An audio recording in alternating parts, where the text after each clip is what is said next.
Mel, Brandon, great to see you. great to see you. Episode 47. What happened to 46? We already did it. You're losing it, man. You already had 46. Yeah, I wish this was a grenade. Be over now.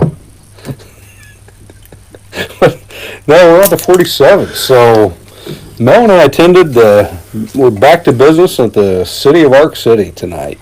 Yep. First real meeting back in person at the commission, which was nice to get back in action, getting to see people, shake hands. I love, while the Zoom features are so cool, being able to do all that online, there's no replacement for being able to sit out in the audience and look at each other. And when somebody says something, try to read the reaction on other people's faces and get an idea. Absolutely. But what about the new arrangements?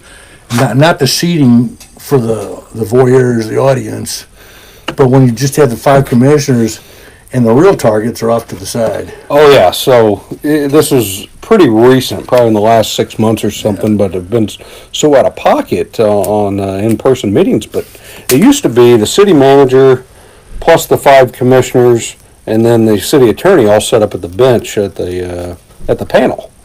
And so when you had not only did you could look them as an audience member. You could look them all at the same time and look them all in the face.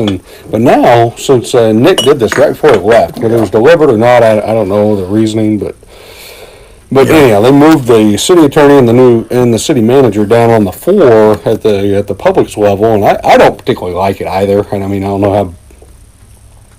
I didn't like it at all. I don't know how iconic or how much it really matters. But it sounds like you're giving a pass where they can sit off to the side so they don't have to, But it could also be a level of salute, Mel. Like, these are the people you elected. And that's a good point. And they're at a different class. These over here are employees. I mean, I don't particularly like it. I liked it when they're all on the panel, but it may be appropriate. Yeah. Karen Wells looked pretty stately tonight. Yeah. She did a good job. In fact, that was a good job. When they called for the second viewing of the dog restraint issue, good move. Yeah, so the only real topic on the agenda tonight, other than some recognition to some police officers for saving a kid from choking, but there was the discussion about the dog at large and the dog on a leash thing, and anyhow, one of them mentioned it. Jay Warren, I believe, said, hey, this might be slightly controversial and people might have a problem with what we're getting ready to pass. I think we ought to table it for a week or so, or till the next commission meeting. And I thought that was good to them. And it showed something. It showed a quality of leadership. They're actually engaging with the people are thinking versus what their narrow-minded scope is. And I appreciated that. I did too. So, and all of them were in concurrence and agreed right along with it. So that was a good move, and it was on the agenda to be voted right through. So that was good. It was very good. And the new guy. Yeah, we got to meet the new guy. I didn't interact with him tonight, but I did the other night at a private event or open event that they had. I brought some bricks and I didn't use them.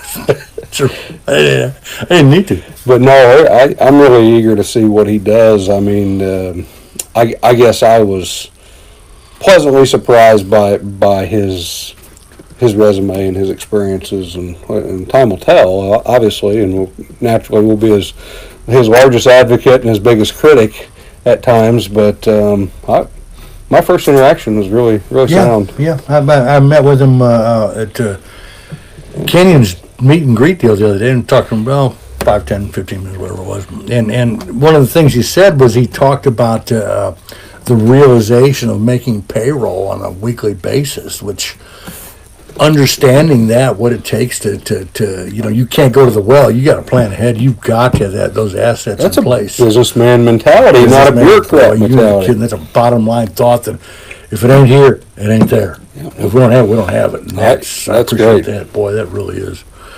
And then he briefly touched on staff and really not what I think of as staff, but and I said, well, they're going to be as good as you make them. Well, yeah, you're the man. And that's in any business. I mean, your people are your greatest asset. I mean, you can have the fanciest equipment, the fanciest trash trucks, the fanciest fire trucks, all this stuff. And that's exactly what it is. It's stuff. But people are your greatest asset in any business. And looking at performance versus some kind of allegiance or loyalty, I think, which is what a businessman, a capitalist would say. Your mindset can be what it is, but here's where we have to be. I don't care what you're thinking. This is what we have to be, and that's with staff management. Yep. This is your job. You have to be there. Yep. But no, his name is Randy Frazer. Yep. Welcome to Arch City. First glance, I think you're going to be great. And welcome. Yep. Got a nice wife too. Good looking, nice girl, and very pleasant, very engaging. Yep. Yeah. So, and not really a breath of fresh air. I'm sure we'll burn that out pretty quick. It's pretty typical fashion, but sure. And he can fool us. The first conversation, he can fool us on it pretty easy. Proof will be in the pudding. But he does have the ability and the wherewithal and the inherent knowledge of what's got to be done for the thought of a bottom line concept versus just go to the well and get more tax money. Sure. And what's pretty and shiny may not be what's best. Damn sure appreciate that.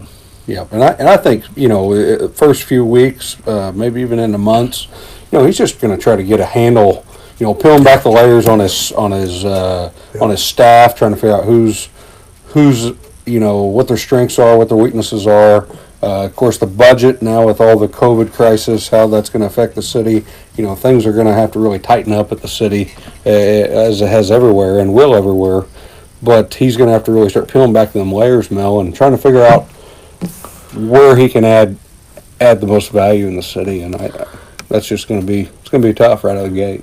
Speaking of that meet and greet, I talked to Langer while I was there too. Tom Langer, see, I did see him, and I was only there for a few minutes because I had to go pick up kids. But I did see him and his son Trevor, which his was there, and he's the one that was he had the laughing emoji there on our last Mell More, which apparently was fairly effective. Plus that and all the other mail that was sent to Tom and trying to get him to loosen up the COVID restrictions, and he did. And kudos to him. And so how'd your interaction go with him? I mean, it was a little bit testy or kind of as it should be adversarial at first, but it wasn't long, and he started presenting his point of view, and my point of view is, of course, that by the numbers, this is bullshit. You got to think about this. And he said, yeah, but in the same, I have to err absolutely on the worst case scenario, because if I'm wrong, he didn't do his job.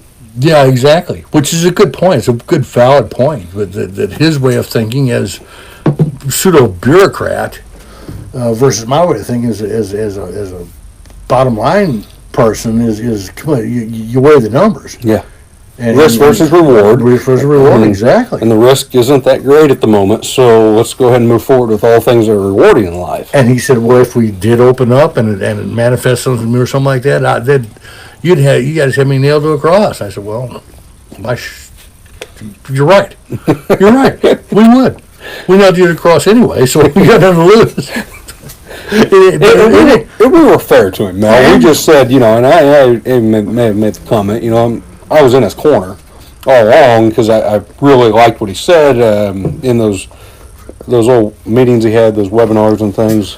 But when he went to that extreme restriction mode, I thought he took it too far, and obviously he got enough feedback that within a day or two he rolled out Phase 3, which was a little bit earlier than what the governor wanted, and I don't know if his heart was in it in the first place, because one of the comments he made of all the hate mail he got and all the pushback he got, he said the most cutting thing was when somebody called him a liberal. That would be a pretty low blow, at least for our audience. Or for our way of thinking that hey. I'm not going to give you what's mine unless I agree to it. You can't just come and take it. And he was of that mindset, which that's a hope. That's a glimmer of hope. Well, no, that's great news to hear. Actually, yeah. I kind of had a interesting encounter this week. Really? Yeah, it was actually late last week, but I was out on the deck watching the kids swim and doing stuff, and Rittle. Neighborhood Rittle, the the college president. So he walks. Chancellor Rittle? Yeah, Chancellor Rittle. So he lives on the other side of the neighborhood, but he walks my neighborhood all the time, and I see him, and despite, Mel, we've been in his ass on more than one occasion, and, we've done whole episodes on riddle me this, riddle me that, throttling him because we thought he's out of line at times, and despite all that, you and I sat through the 2.5-hour grueler here a few weeks ago trying to get him to repeal the Cali County College tax increase, and we lobbied a really good case, and we did a good job presenting, but ultimately they ended up, he presented a fairly compelling case too as the president, and he stopped by and started hollering at me from the road, and I couldn't really hear what he said, so I walked out there and met him in my yard, and we just started talking, and thanked us for presenting the way we did, and thought we did a really good job, and wishes. Was he placating you, or was there a tone of sincerity there? I think there was a tone of sincerity, and I thought it was very humbling of him, because he won. He won not only the battle but the war in this particular deal, because we've been battling this tax thing for some time now, and I thought it was very very man of him to even stop, and I'll talk to anybody, I'll just the way I go, but no, kudos to him, and he loves my flagpoles, a Trump guy. I mean, just kind of interesting. Wait. He's a chancellor of a college, academia, and he's a Trump guy? That's what he says. So him and Langer, these guys are... He told me, Mel, and I can't agree with him, and in all fairness, Harold Arnett, who's the chairman now of the board, our job is to protect the college. I said, yeah, that's true, and I can appreciate that, and Denny Riddle, that's his job too. He's got to look out for the college, and that's why we want to raise our taxes, because he wants to keep the college thriving, and he thinks he needs that money to do it. And so anyhow, I disagree, but I appreciated his sincerity. Appreciate the conversation, all that he actually manned up and came over and talked to you. Oh, absolutely. Yeah, no, very, very, very humbling for him and I both. That's a glimmer of hope. That's more hope. That's more hope. So overall, it's been a good week. I'm telling you. Yeah. Don't turn on the mainstream media, because this world's coming to an end. 3 weeks ago we were dying of COVID, and now we're going to throw bricks at each other. So just beat you to death with a 2x4, old man. Get your shit together. That's such a shame. So, you burned down a night, and it took a lifetime to build. Yeah. I'm just kidding. No, it's a lifetime to rebuild. Yeah. It's a shame, and I'm very thankful for Arc City and our local law enforcement, because we're blessed to be in this little community where you don't have these giant shit shows. Did you read about the stuff in Wichita? Well, I know, that's how close it is. We're in Tulsa, Wichita, Oklahoma City. We're within a 100-mile radius of this shit show. No. And I understand the in STEM. Systemic racism. I understand what they're talking about, but burning everything down for everybody, you're just making it worse. Everybody's going to dig their heels and say, "Are you kidding me? You're going to take away what I have because you don't have something?" So I'm proud of every person in Cali County that's handling themselves appropriately. I mean, it's great. So you should be proud of yourselves too. And I have no problems with being a peaceful protester, but things don't stay peaceful very long in those things. And I took a concealed carry class 15 years ago or something when I first come out in Kansas, state of Kansas, and my instructor, he said, the best advice I can give you is don't go any place you think you need a gun. Well, it's fairly good advice. Well, you don't know when you need a gun. I understand that, Mel. And if you go to a place where you think you need a gun, you better carry a bigger gun. But my point is, you go to these protests, you know how it's going to end, most likely.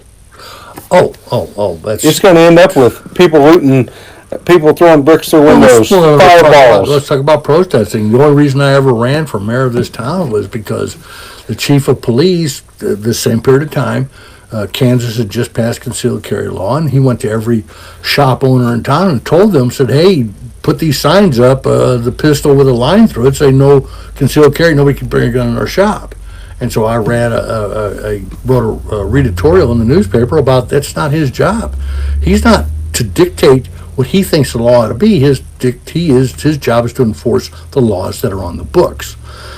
And the fact of the matter is that 70% of all cops are shot with their own guns, and thinking that an armed civilian is a bad thing is such a narrow perspective. And I was prompted. They said, well, if you really believe that, why don't you run for mayor? And people prompted me and gave me money to run for mayor based on that thought. So that is a form of protest that actually resonates. And burning buildings down and throwing bricks. I'm too lazy to protest. Honestly, I mean, If I can sit here and drink beer and protest, I'm good. well, this is entertainment for me. I mean, I can get my point across. I can have a good conversation It's also with a you. protest. And it's a protest, and it's fun. But we ain't harming nobody. It's a protest that actually has an end meets the means. I mean, we come out there and prophetize our baloney, and we pontificate what we think is what it is. And Oh, and we actually show up to the meetings, which I need more of you guys to do, because there weren't any other citizens there other than we were it. people that were there being recognized for one means or another. But We were it. Mel, we got to go. But great job keeping your shit together in Arc City and Winfield and Cali County, and don't burn down our buildings. They're already struggling. Don't throw bricks through those windows. Them historic windows are really expensive. Yeah. They got SHPO laws to abide by. So. And your insurance will cover it the first time, but not the second. That'll be Yeah, it. so. And they'll drop you like a hot potato if you don't have any insurance. You don't have any liability. You're out of business. No, we got to go. We're out of beer. This is the last one. Ooh, out of beer. Buy it. Mell More, It's a good cigar. signing off. Good night, guys. Hasta la vista, vaqueros inditos.